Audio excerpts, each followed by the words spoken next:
everyone, Ed Arango here from Ed's Auto Garage, wanting to give a shout out to our show sponsor, Arango Insurance Services. Arango Insurance Services is a full service insurance agency.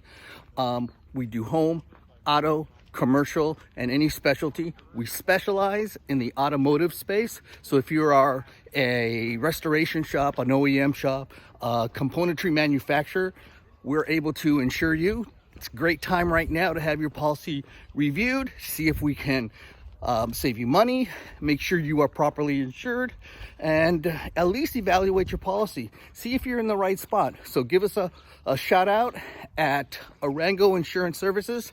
You can reach us at our website, www.arangoins.com, or give us a call at 949-887-1274. Enjoy the podcast. We'll talk to you later.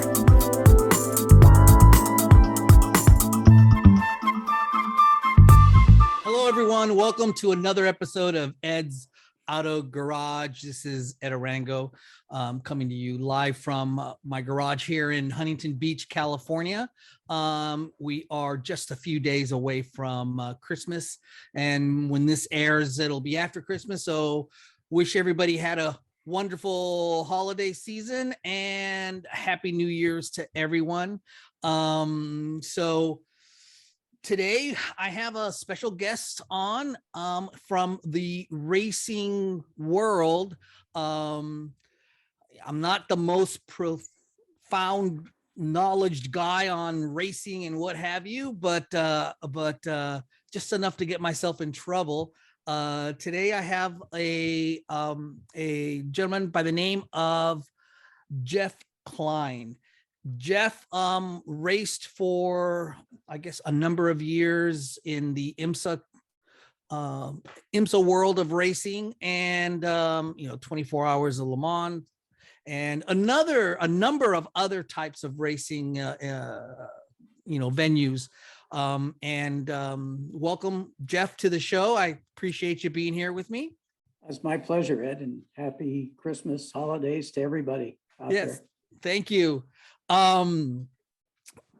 Jeff, why don't we kind of start just to kind of, since I don't really know too much about you and we want to kind of learn at the same time, kind of bring us up to speed a little bit with maybe if we could get a little background on how you got involved into the racing world and in the car culture itself. And I know you have a little green Alfa that I want to talk about a little bit later, but yeah, why don't you go ahead and give us a little update on how you, as a young kid, kind of got all into this?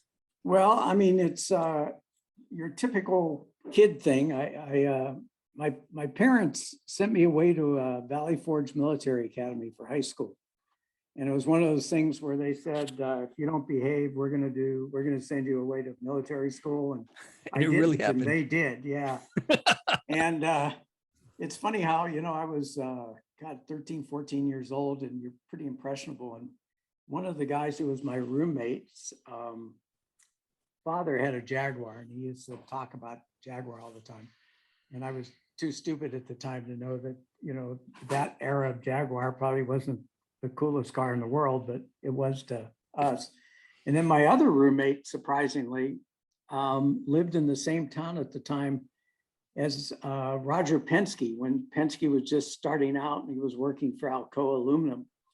And we used to go over to his backyard, and he had a couple of RSK Porsches in the back and stuff. And we all said to each other, boy, when we can, I'm really going to go racing, but we were 15 years old. And where did you grow up, and what state, what city was I this? grew up in a really horrible little town called McKeesport, Pennsylvania, which when I lived there were 61,000 people, and now there's about 18,000. It was dependent on the steel mill industry. Wow. Yeah. And so it's kind of eroded into nothing, but it was a lot of fun when I lived there. And then Valley Forge was in Philadelphia. So my parents couldn't get me any further than about 250 miles away, but they probably tried. I don't know. And anyway, so I was just enthusiastic. And my dad had a Carmen Ghia of all things, which it was a very exotic sports car in McKeesport. And I used to drive the living crap out of that thing. I would take it up to the ball field in the local schoolyard and go do, donuts. And I was just basically a horrible, Terror. your typical horrible teenager. And then my parents decided to move to California, and they didn't want me to be 3,000 miles away. So I finished my senior year of high school at University High School in West Los Angeles. And that's actually where I met my wife, my future wife at the time. Right. And there were a lot of people in the general area and in high school that were into sports cars. And somehow I talked my dad into buying the Austin Healey 106. And somehow, we got here in September, rainy season, and back in the day before climate warming was maybe October, November. So the first time it rained and the side curtains leaked and he got water up to his butt going to work, that was the last time he drove it. So I actually inherited it. So did you guys come into Southern California? Was it Northern or where? No, we came in, we lived in West Los Angeles. Oh, okay. Near the Mormon temple in that area. Yeah. And where I went to high school, University High School is, I don't know if you're familiar with Barrington Plaza, which is off Wilshire Boulevard and near the vets. Oh, by the cemetery. Yeah. So it's right near there. And I used to drive the living crap out of that thing on Sunset Boulevard. In fact, let's see, 1962, Phil Hill won the world championship. Were you aware of that at all? Yeah, no, I mean, I knew that he was, he was world prevalent champion during that time. So I'm up on Sunset Boulevard and I'm driving the snot out of this Austin Healey, and this guy in a Buick station wagon goes flying by me. So he and I start racing through the curvy part of Sunset Boulevard. Yep. And we get up to Beverly Glen, and I pull up next to him at the light, and I look over and it's Phil Hill. I go, oh my God, it's Phil Hill. Anyway, he pulls off to go down Beverly Glen towards Wilshire. I go home and write him a letter. Do I have any talent? Will I ever be anything? So forth. And 2 years later, I actually got a response from him. Wow. And I kept the letter. And when I raced at Monaco in the historics in 2001, I think it was, maybe 2002, I think it's even years. He was there and I took the letter and he signed it again. And my wife took pictures of it. So it's pretty cool. Wow, that's great. Well, but it took him 2 years to get back to you. Yeah, it took 2 years to get back to me. And he wrote me on the Grand Prix Drivers Association letterhead at the time. It was really cool. So it's something I always treasured. So did you kind of like evolve from like, the kid driving around in this Austin Healey and moving into like SCCA, or well, it took a while. Essentially the Austin Healey was, I don't know why even people collect it now, because it's not any better now than it was then. And I took it up to, a friend and I took it up to Arrowhead. They had this place called Santa's Village up there. Yeah. And they had a hill climb. And one of the sections of the hill climb, you had to catch first gear. Well, everything was synchro except first gear on those Austin Healeys. And of course, I boogered the transmission trying to get first gear. So I sold that and was able to convince my dad to finance. He signed a loan for me. I bought a Mini Cooper. And so I drove that around. But what happened is that even when I was going to college, I was like into, racing. I'd go to all the races. My wife, Judy, and I would, go to Dodger Stadium, Pomona, Riverside, Grand Prix that they had, the LA Grand Prix. I was just a fan. I was just crazy about it. I was obsessed with it. And I started hanging. Was Ontario Motor Speedway already there? Ontario didn't come in until I was already racing, I think by 1970. Oh, okay. So I was racing for a few years, but there was a sports car shop in West Los Angeles called Bud Hand Sports Cars on Santa Monica Boulevard. And I would hang out there at night and they'd let me take stuff apart, but never put stuff together. So when I got out of school, I got drafted and I joined the National Guard to avoid Vietnam. This is 1965. And while I was waiting to go into the 6 months active duty, I took a job selling MGs, Austin Healey's, Lotus, whatever. You know, I kind of lied my way into having experience and got a job doing that and was actually doing pretty well and saved up a bunch of money. And while I was at Fort Sill, Oklahoma, they called me from the dealership and said that some guy who worked for Barnum and Bailey had just bought a car and traded in a Lotus Super 7. Oh, wow. And did I want to buy it? So I had a couple grand saved. I bought it for $1,800 and they knew I wanted to go race it. So they went and picked it up at the dealership I worked at and had it ready to go racing when I got out of the service. And I was actually able to use it to get my SCCA license. You know, you had to go through a whole novice and then regional license and so forth. So I started racing it in SCCA and I was absolutely clueless, but I was brave, something that goes along with young age. I mean, I was so clueless that we took it to Goleta. There's a racetrack in Goleta at the airport, a lot of airport tracks back then. And it understeered badly because the Lotus Super 7, the engine's like way up in front of the thing.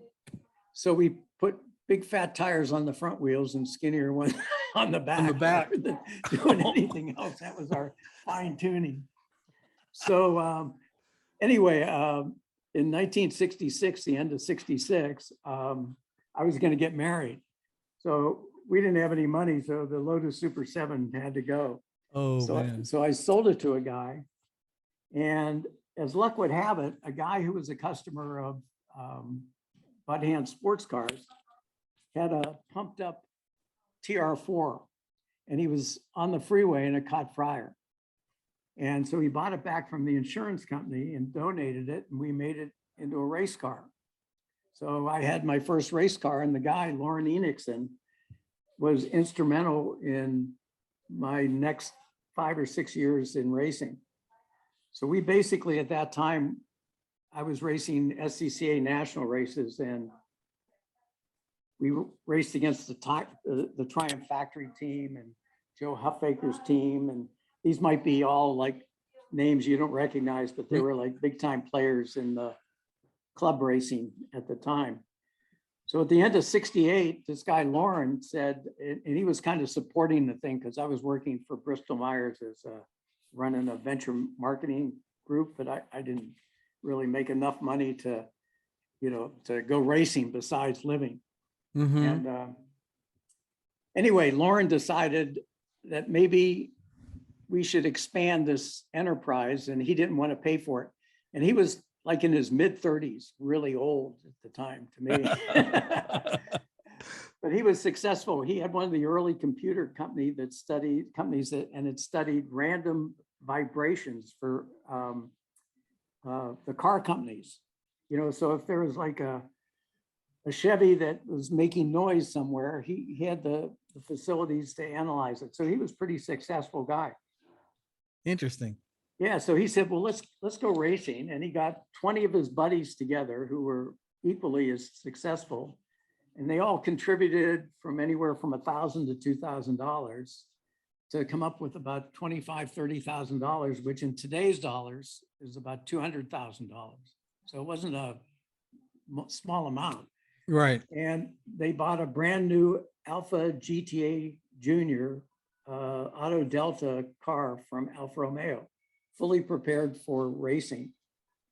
And so we take it out to the first race, we tested it, then we took it out to Willow Springs and I promptly turned it over. You flipped the car? Yeah, I didn't flip it, but some guy going through turn 9, have you been to Willow? Yeah. Yeah, so the fastest turn 9. Some guy kind of tapped me in the back. Ooh. Sent me off into the Toolies. Oh my goodness. And way out there where there's a road now, there was a little shallow runoff ditch and it had slowed up pretty much by the time it got to that ditch, but just enough momentum to fall on its roof. Oh my goodness. So like I said, I was working for Bristol Myers. So I had to go to New York on business. Bud Hand Sports Cars fixed the car, you know, Bondo, and beat it out. It was aluminum body car. It's worth about probably $300,000 today. Anyway, they fixed it. I came back. We had a race at Holtville, and we won the next probably 35 or 40 SCCA races with that car over 3 years. Oh, wow. And we got help from Alfa Romeo. They gave us parts and $500 a race. And so you guys were actually sponsored.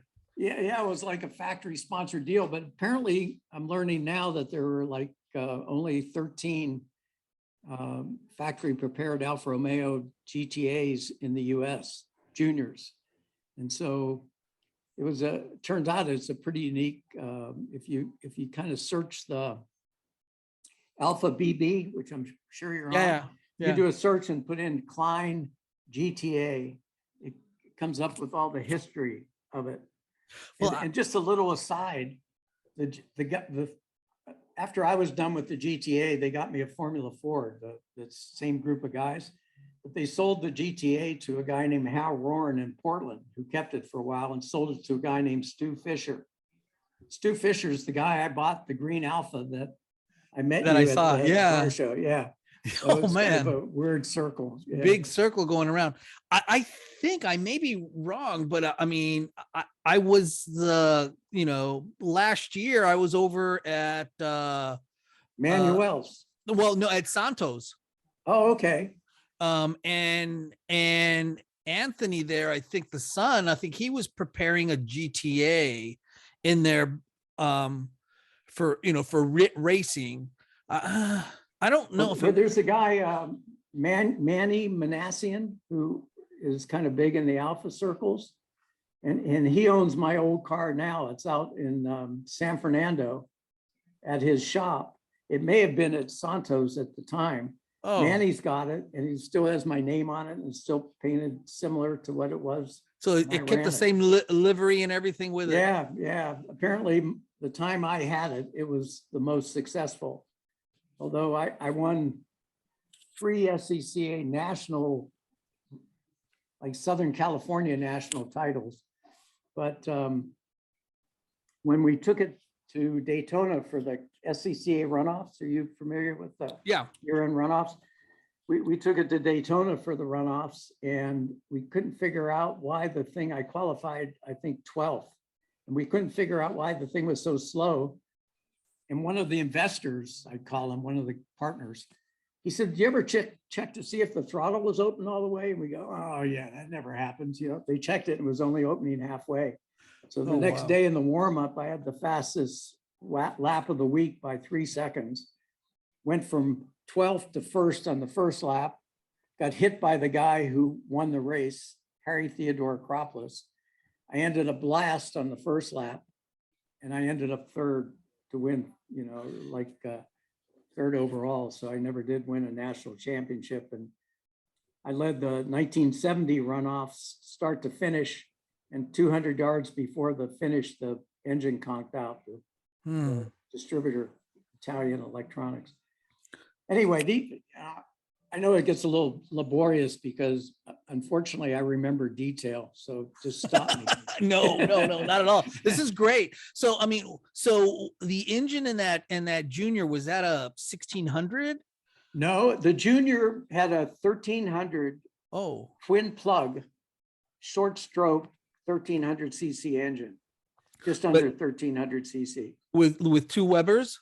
With 245 Webers, it made about 140 horsepower, not big horsepower, but, and I actually ran it in 1970 in the Trans Am at Riverside, the under 2.5, and finished 7th, behind all the bigger cars, as a 1300. So, and in 1970, Alfa moved me to, they continued to pay, but I was part of a guy named Otto Zipper's racing team, which was a dealer and a race team guy. And he had myself in the GTA Junior. He had a guy named Vic Provenzano in a full-size GTA, a 1600. And he had Scooter Patrick driving a T33 Alpha. And so I was part of his team the second year that the engine conked out at the start finish at the end. And then I ran a year of Formula Ford, and then I hooked on with the BMW factory team called Hyde Park Motors. Right. Huh. And they were in B sedan instead of C sedan. And I drove those cars actually from 1972 to 1978. So that would have been like a 2002 body or something like that? That was they're very famous cars. They're 2002s TIIs, except they're not fuel injected. You can get more horsepower with Webers. Oh. And they were the Alpina distributor, and Hyde Park Motor was a BMW dealer that was in South, kind of like off Crenshaw Boulevard. And that is, that dealership is now, what's that dealer down there that's on, oh, I can't remember his name, but anyway, so there's a dealer that over the years has evolved. They sold the dealership in the late 80s to a Korean guy, and then he kind of like Bob Baker. No, it's on Alameda Boulevard. They say they're in the wholesale district. Oh, That's their yeah, I forget. It'll come to mind. But anyway, so I did basically club racing to 78 with a break in 75. I drove a Ferrari Daytona in a 6-hour race, IMSA race at Riverside with a guy named Chris Cord. It was both of ours first professional race. So at this time, Jeff, I mean, at this time you're seeing that now people are kind of looking for you to race their cars. So yeah, well, it kind of happened a lot. I mean, from the Lotus Super 7, when I had about $2,000 into the whole project and got it back when I sold the car, I've never spent another dime on racing. I've always either done it for free or had my expenses paid, or when I got into IMSA, I'm lucky enough to have gotten paid really well. So when you get into IMSA, I mean, is it like you have to be, there's a licensing process there as well? Well, yeah, there is, except with IMSA, you could pretty much get your license out of a Cracker Jack box. I mean, they have, you just go in and tell them you want to race and they gave you a license. SCCA got to the point where they're kind of ticky-tacky. You know, they would complain if your upholstery wasn't a stock upholstery, and you know, they were just very nitpicky. And IMSA was really, the guy who started IMSA used to be head of SCCA, and he started it specifically to make racing freer and to have more people participating and less politics. And that's, but you know, I think for like novice like us, like me, I should say, you know, I kind of always envisioned SCCA as kind of an amateur level, and then IMSA now you're, you know, being paid. well, I would say that IMSA today, maybe a third of the drivers are paid, a third of the drivers do it free, and a third of the drivers pay money to be in it. Yeah, to be in it. Oh, wow. And SCCA, actually, I mean, the people are paying for their own ride, they're preparing it in their garage. The level of competition is actually really high. I'm absolutely positive there's some guy racing a bug-eyed Sprite or something somewhere that could be world champion. They'll never get the chance. So, you know, it's just, you know, I guess within your means. And in 1978, I went to Daytona, the first 24 hours I ever did. And I drove a special bodied Ferrari Daytona. And we were actually protested 5 minutes before the race and disqualified because it had a special body on it. So what was so different about the body? It looked like a Corvette body that was done by Michelotti. In fact, the car now is a $10 million car. It's out there. But they had run it at Le Mans, and then a guy here in California bought it, and he wanted to go racing with it. But apparently the reason it was disqualified is that Peter Gregg brought a special bodied Porsche 911, you know, with bigger fenders and bigger this and that. And the sanctioning body told him he couldn't run it. So out of spite, he protested our car because it had a one of body, even though it was incredibly expensive. So he did a like, if you're getting me, then why aren't you getting them? yeah, he was a real dick, you know. I know people hold him in high regard, but he was manic depressant. And he was, you just never knew who you were going to get with Peter Gregg, you know. But anyway, it was a great experience. And because I ran that race or was down there, a guy that worked at Hyde Park Motors went to work for Racing Beat. Are you familiar with Racing Beat, the Mazda people? So Racing Beat was preparing one of the first RX-7 race cars to go racing in 1979. And the guy who worked at Hyde Park said, well, you ought to get Jeff to drive with you because he's got experience. Well, you know, he was a great agent because I really didn't have experience. But I won a lot of, I probably won maybe 60 SCCA races during that period of time. Oh, wow. I was just, I mean, I was mechanically, I'm a failure, but just pure speed, it's total instinct. I couldn't teach someone to do it if you held a gun to my head, but I can go fast in a car. And anyway, so this guy told Racing Beat, who were going to run on one of the first RX-7s, you need to get Kline because he's been there before. So it was the owner of Racing Beat, a guy named Don Sherman, who was a writer for Car and Driver at the time, and myself. So I ended up being 2 or 3 or 4 seconds quicker than the other drivers, 2 drivers. So we ran that race. I mean, I don't know where we finished, but it wasn't very well because we had to change an engine in the middle of the race, which you could do then. And but they were going to run the car the rest of the year in the IMSA races. And because I was quicker than the owner and I was quicker than Don Sherman, they had me drive it the rest of the year. So I got to do, you know, more races. We didn't win any. And then the next year, Racing Beat got the Mazda factory deal. And myself and a guy named Walt Bourne drove, and we finished first and second in the championship. Walt won first. It was actually preordained, but we won about 6 out of the 15 races. And we did really well. And then the next year, I drove for Porsche, and we finished first in the 24 Hours of Daytona, 3rd overall, first in GTU.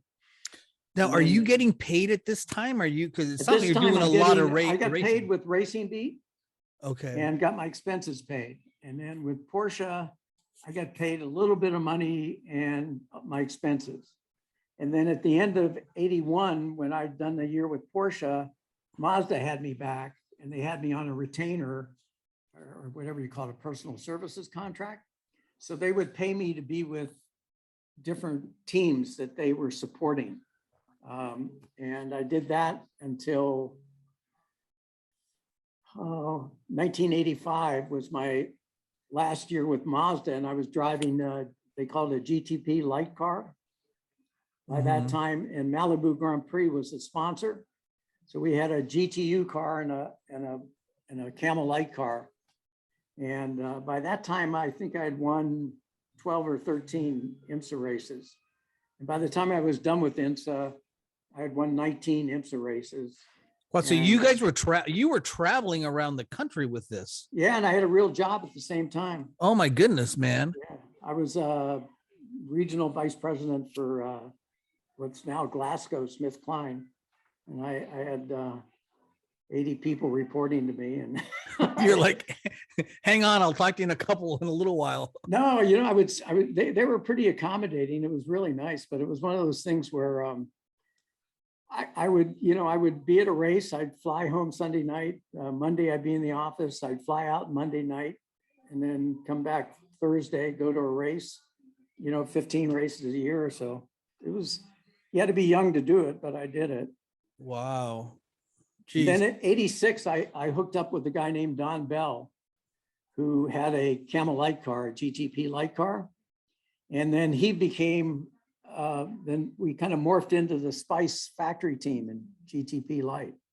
So in '87, I had my best year ever. We won 6 races. I had 15 poles and 13 fastest lap records. Oh, wow. And, That's great. Yeah, it was a good year. And then Pontiac factory, I was getting paid pretty good by that time. In some cases, I was getting paid more than my regular job, which I still had. But, you know, racing is so cyclical and so unpredictable that Sure. you don't want to quit your day job. Yeah. And '88, the General Motors Pontiac division decided to go GTP racing with the big V8 engine. And I was part of the team with a guy named Bob Earl. So we did that for a year. And then I stuck with them through '91. But in between, in '89, I drove a 962 for Porsche in a couple races. Wow. And I went to Le Mans with the Jaguar factory in the Silk Cut Jaguars. Yeah, yeah. We were a DNF, but that was a great experience.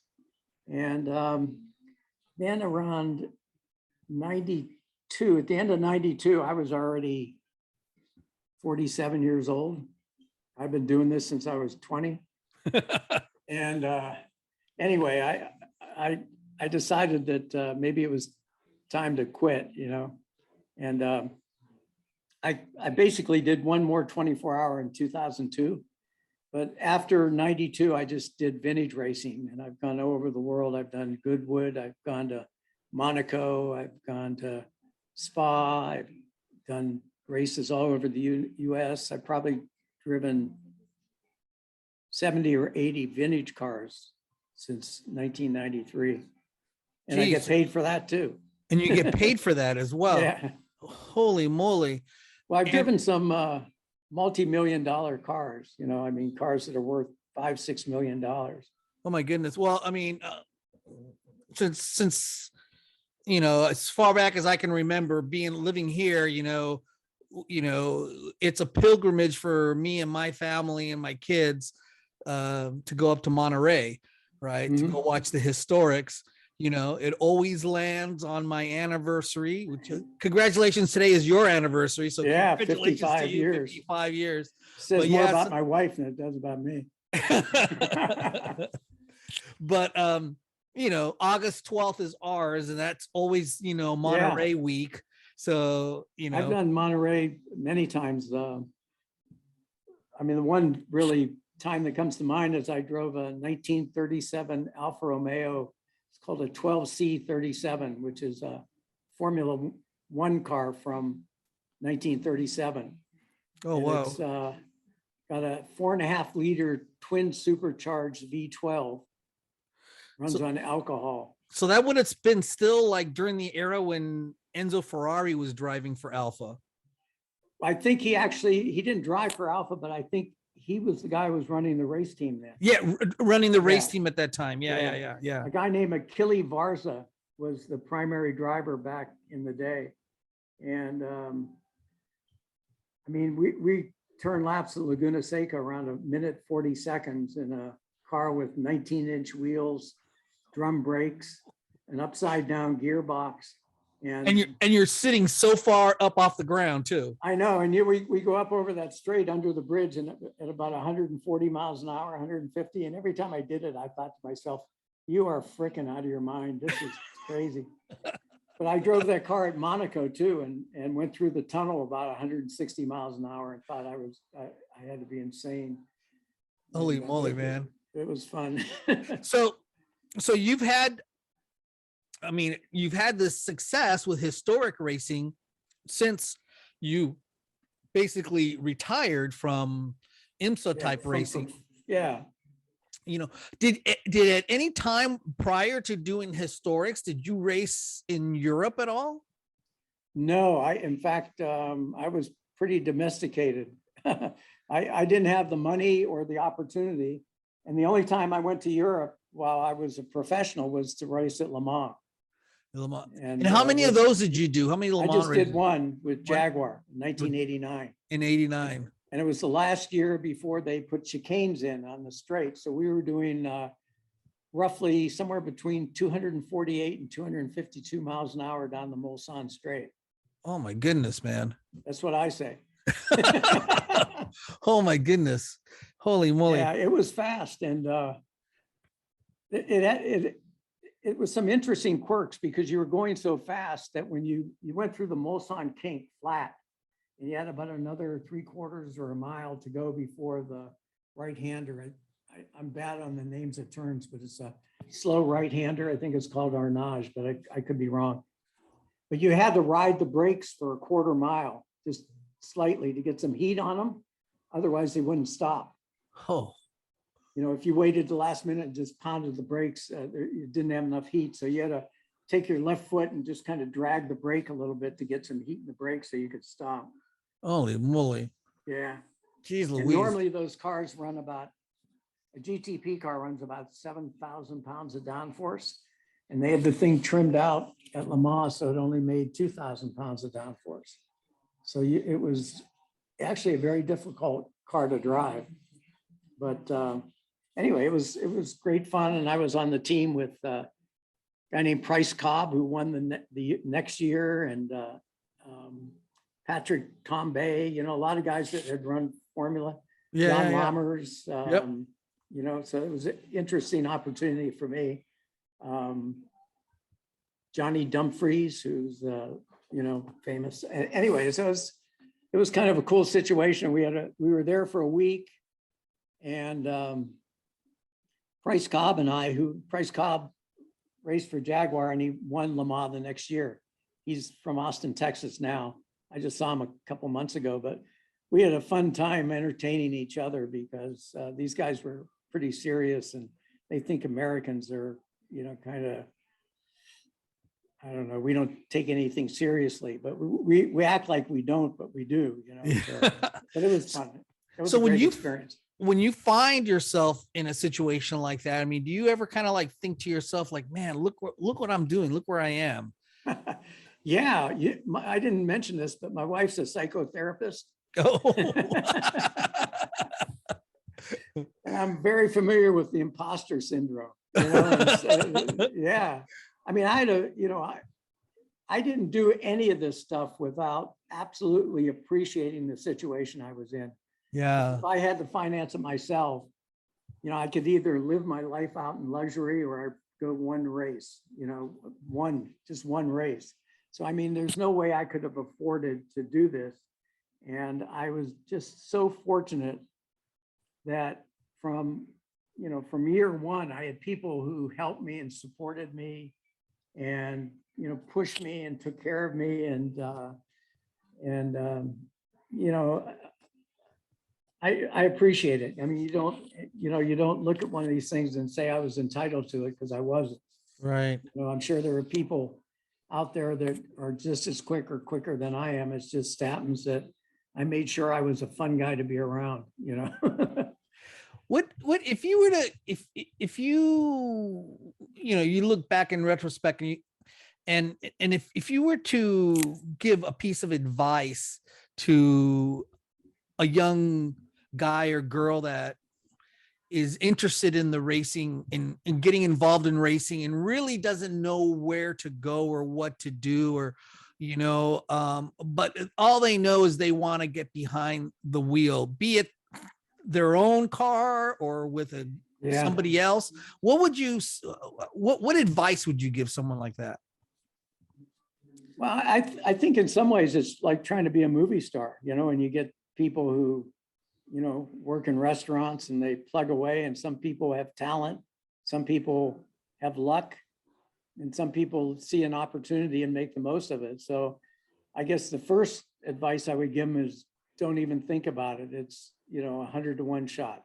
The second advice I would give them is, if obviously you're talking about somebody who doesn't have the wherewithal to do it, just go out and do it. And if that's the case, I would ingratiate myself with somebody who's doing it, either a driver or group or whatever, and kind of show your enthusiasm and show your willingness to be there and then jump into it. Because like I said, when I was going to college, I hung out at the sports car shop So when it was time to be able to get my own car, they were more than happy because we had a relationship, you know. I had Right. cleaned parts, I had swept the floor, I had gone to races, I had lugged tires, I had done, you know, whatever. And I didn't know it at the time, but I was putting, I don't know, opportunity in the bank, you know, to be picked up later. So it's tough, you know. Yeah. And vintage racing, I mean, you get somebody like me that goes vintage racing, and for the most part, it's like sending Mickey Mantle, if anyone knows who he is, to go out and play Little League Baseball. Because most of the people that are running vintage racing are tremendously successful business people who can now afford to do Walter Mitty type stuff. Right. And I don't know if you've ever tried to go fast in a car, but it's not as easy as people think. You know, you have to, there's a commitment level that most people aren't willing to go through. Kind of like skiing, you know, Yeah. you can go down the hill or you can fly down the hill. Right. I mean, there's like Yeah. a threshold of where you kind of have to like, okay, now you're going to go fast. Yeah, and once you go past that, you have to get past the speed. It has nothing to do with speed. I mean, there's no speed sensation. It's a balance sensation. And so I equate it to skiing because skiing's not speed. It's like, it's the balance thing when you're turning in a corner or you're, you know, whatever. And that's the difference, you know, if you can sense that 101 miles an hour is too fast and 99 is too slow. So you have to be able to sense what it's doing. Well, it's kind of funny because I've done some local here. Well, it used to be here at El Toro, some I raced there. SCCA, right? I raced the vintage autocross. car race there. Yeah. Yeah. So I've gone there and like open day, go around the cones and go play, and I do it. This was in another car I had. If I did it, I had a little 914. It would be, it was hard. It was hard. But if I put somebody that was skilled in my same car, they made it seem so smooth and so easy and so graceful where, for me, it was like accelerating and backing off and accelerating and backing off. And the word or the info, the advice I got from that driver was slow is fast. Yeah, I mean, that's easy. I mean, especially at first, I mean, that professional guy or that guy, seasoned guy is picking up different cues than you are. Yes. And what I found with, let's say not amateur, but less skilled drivers, people like come to it later in life, is that they're way too early on the brakes ordinarily. And they think the turn's over if they're sliding, when you have to slide all the time. Especially, if you're not driving like a big prototype car with a big V8 engine or, downforce and, aerodynamically pushed to the ground. If you're driving a BMW 2002, every corner you'd be sliding. And most people don't like the sensation of sliding. That. Yeah. Yeah. Well, once you get through that, then you're constantly doing corrections. Right. I've got several videos up on YouTube of Coronado, me driving this little 1600cc Ginetta that I drive for a guy for the last 20 years, a guy named Ray Thompson at Coronado. And the car was so quick that instead of putting this in with BMWs and stuff, we were in with the Cobras and the Corvettes and the GT350s in this car that's about the size of a Super 7. If you search Ginetta Coronado, Ginetta spelled Ginetta, Coronado, there's some great videos up there of like me coming from the back and winning the race, or coming from the back of the race, going through a whole 35 or 40 Cobras and Corvettes, and in 3 laps I go from the back to the front with Holy a moly. car that's got a 1600cc motor. But anyway, and I'm not that special, because there are lots of people I've found. That's one of the sobering things about racing, is that you realize that there are people that are more committed than you, that there are people that are willing to take more chances than you.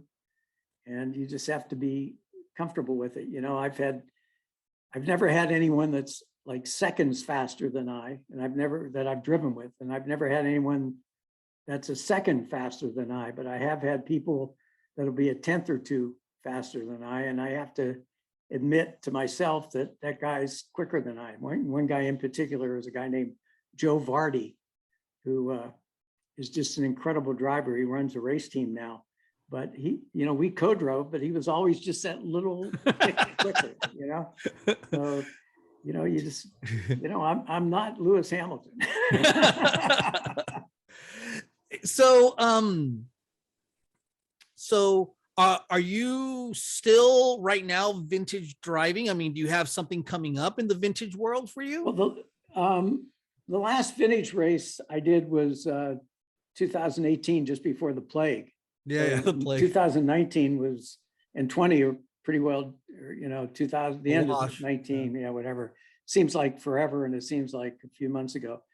But I am still racing. The guy who owns the Ginetta is going to go race. I was supposed to do a race last September in Watkins Glen in an Alfa, but I just couldn't stomach getting on a plane with all the COVID at the time. Yeah, you know? yeah. No, I get you. I get that. So I am planning to go racing as long as we don't have, you know, too many restrictions. Yeah. And in vintage racing, I mean, I race the guy who had the Alfa I was supposed to race. He had a GT40 Mark IV that I raced for him. Oh, wow. He's got several ex-Penske Sunoco Can-Am cars. So we're supposed to race those. And so I have to. This is his collection. This is his collection of cars. This is his collection of cars. His name's Tom Shaughnessy, and he just moved to New Hampshire, but he's a great guy, and he does things very professionally when we do go racing. But this plague has pretty well killed it. And, you know, February, I'll be 78 years old. So I'm in great health, and I ride a road bicycle, you know, 8,000 miles a year. So I'm healthy, but my wife's not feeling that good. And so if I get COVID and bring it home, it would be the dumbest thing I ever did. Yeah, no, definitely. Hey, all right. Well, let's talk a little bit about your Alfa that you have now, the green Giulia. It's a green Giulia Super. Super, yeah. Yeah, and it's what year is that? It's a 67. It's one of the 1,800 plus cars that were imported in the US in 67. It was sold to a guy in Portland, and then this guy Stu Moss that I referenced bought it from the guy in Portland in the early 90s. And I'm sure Stu would never wanted to give it up now, except that he had a knee operation and couldn't push the clutch anymore. So I was able to buy it. But it's a really special car. I mean, he's totally restored it. I can take no credit for it at all. But it's got about 160, 70 horsepower, 2-liter motor. It's got a GTA close ratio gearbox. Oh, it's got wow. a limited slip differential.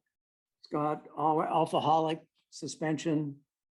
So it's a lot of fun. So it's a 4-door sports car. Oh yeah. It's a little Canyon thing. And I like little Carver sedans like that. My other part of my collection is kind of tricked up 64 Volkswagen. But it's right in my skill set. But I had an Alfa GTV that I sold to a guy in Colorado a couple of years ago. It was a really beautiful car that I bought from a guy named Martin Lauber, who's a vintage racer. I had a Lotus, a Land.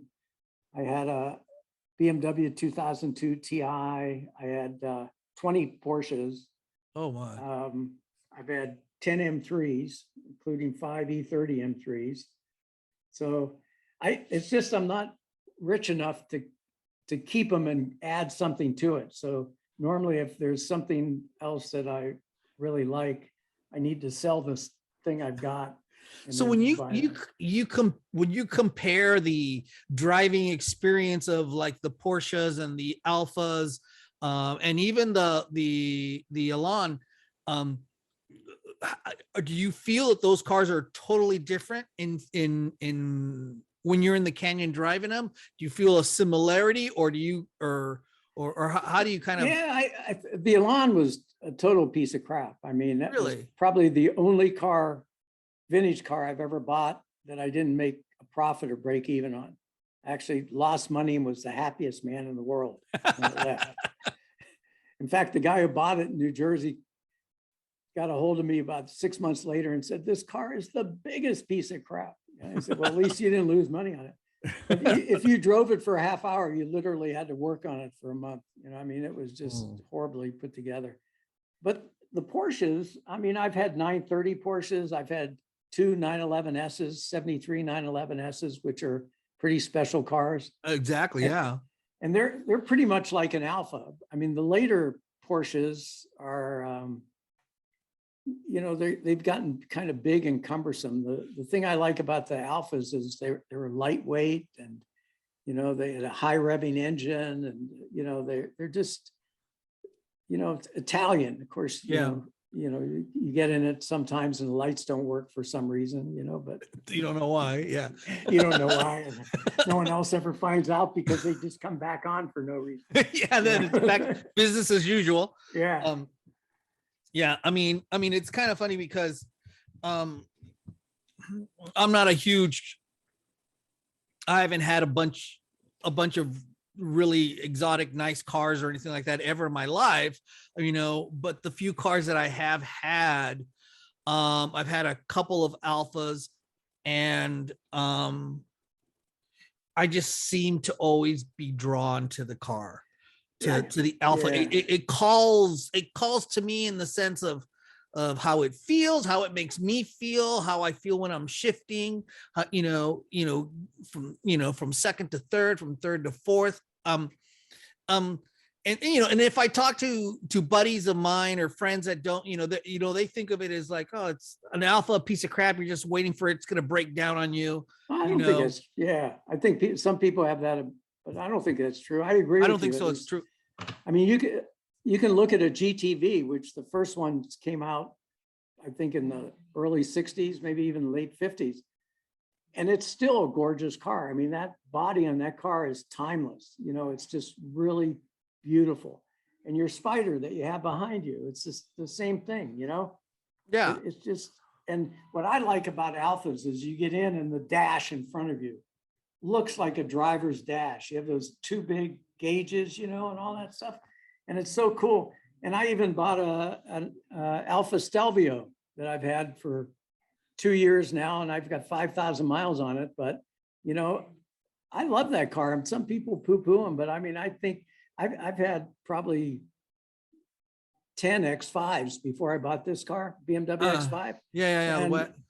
And I just love this thing. I mean, I've got a chip for it, so it makes another 70 horsepower, but, you know, and if Alfa's watching, I'm only kidding. But but I mean, I just love their cars. there's something about them. I agree with you completely. That just draws you to them. And, right. And I just like little sedans with the back seat, maybe from when I had a Mini Cooper and stuff. I mean, the Alfa Giulia, I don't know if you ever took a good look at it, but I think of it like, what's that haircut where it's long in the back and short in the front? You know, the mullet? The mullet. Yeah, it's like the mullet of cars. It's good looking in the front, kind of ugly in the back. Yeah.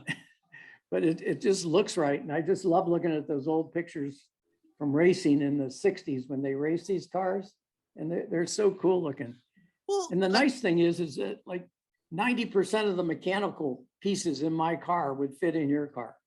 Yeah. I mean, Alfa just, you know, took all the suspension and just about everything, and just it's all interchangeable, you know. Well, I mean, I think with the Giulia, like your car, it's unassuming in the sense of what it's able to do. Yeah. You know, as a sports car, you know, you can kind of look at it maybe at a junior or a GTV and kind of go, okay, that's a little more sportier, you know, but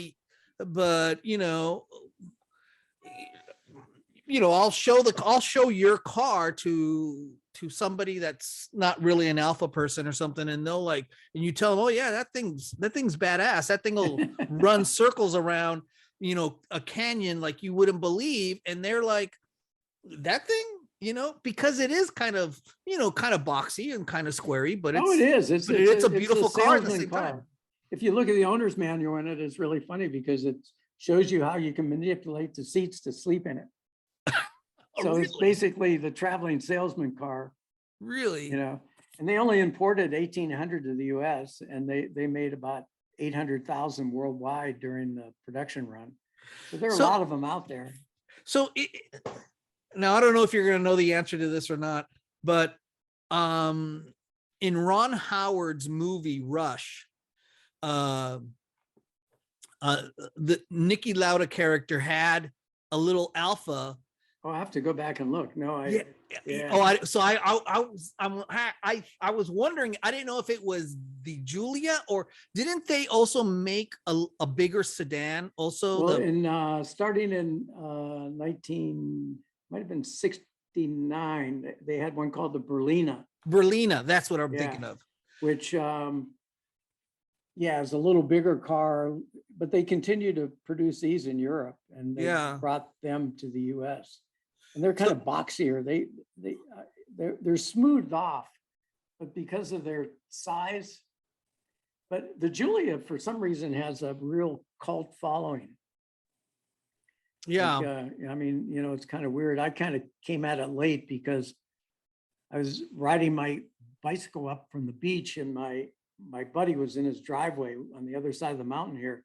And I stopped, and he had his car cover off a Giulia that he has. And I looked at it and I go, I always liked them. I want one of those. So then I started looking for it. I tried to buy his from him, and thank God I didn't. It's a real rat. But I started looking for him, and I knew exactly what I wanted because I'm really anal. I wanted a perfect car, but I wanted one that the suspension was done, the engine was done, because at my age, I don't want a project. You know, it's like, you know, a 10-year project might be my grandson's project, not mine. So anyway, it took me about 6 months to find it. And I was lucky that a guy that I met through the Alfa BB put me on to the guy who I already knew that was selling his car, told me it was for sale. He hadn't even listed it. I called him and bought it the same day, and he had his money the next day. And it took me about 3 weeks to get it down here from Portland. So was that like a bring a trailer find or something like that? Or? No. This guy is kind of into, his name's Andrew. He's on the BB and the Alfa BB, and he's one of the longtime guys. Anyway, and I don't know what his handle is, but he knew that this guy Stu Moss was going to put his car up for sale and told me about it. So I contacted him. He told me what he wanted for it. I kind of chiseled him for $500, which, you know, really didn't make any difference to him or me. Yeah. I probably overpaid for it, but I really didn't care because I wanted exactly what I wanted, and this car was it. Yeah. So, you know. Well, yeah. Now you have it, and I mean, and it's a beautiful car, man. You know, well, we saw, or we met up at the Italian French show in Van Nuys, I think it was. Yeah. Just a month ago or so. Yeah, about a month and a half ago or so. First week in November, I think. Yeah, maybe you're right. Yeah, right around then. All right. Well, hey, Jeff, it was a pleasure having you on. Pleasure was mine. Yeah. And it was fun to hear the stories. Great to hear, you know, about how all the racing evolved, and again, thank you so much for hopping on here with me. I really appreciate it. Next time you have 3 hours, I won't give you the cliff notes. Yeah, no. We'll have to do it again, and I'll, you know, and definitely, you know, if there are any, you know, Italian or Alfa events or anything like that, please reach out to me and let me know, because sometimes I don't even know. I find out because I see it 2 weeks, you know, a week later, I see it on the internet. I'm like, oh, great. I didn't know that was going on. So yeah, if there's any other shows or anything like that, you know, around, you know, yeah, by all means, shoot me a message, but that'd be great. I will, for sure. Okay. Real good. Thanks so much. My pleasure. Thanks so much for being on with me. Happy holidays. Happy holidays to you and all. Bye. Bye-bye. Happy anniversary. Yeah. Thanks. Sure.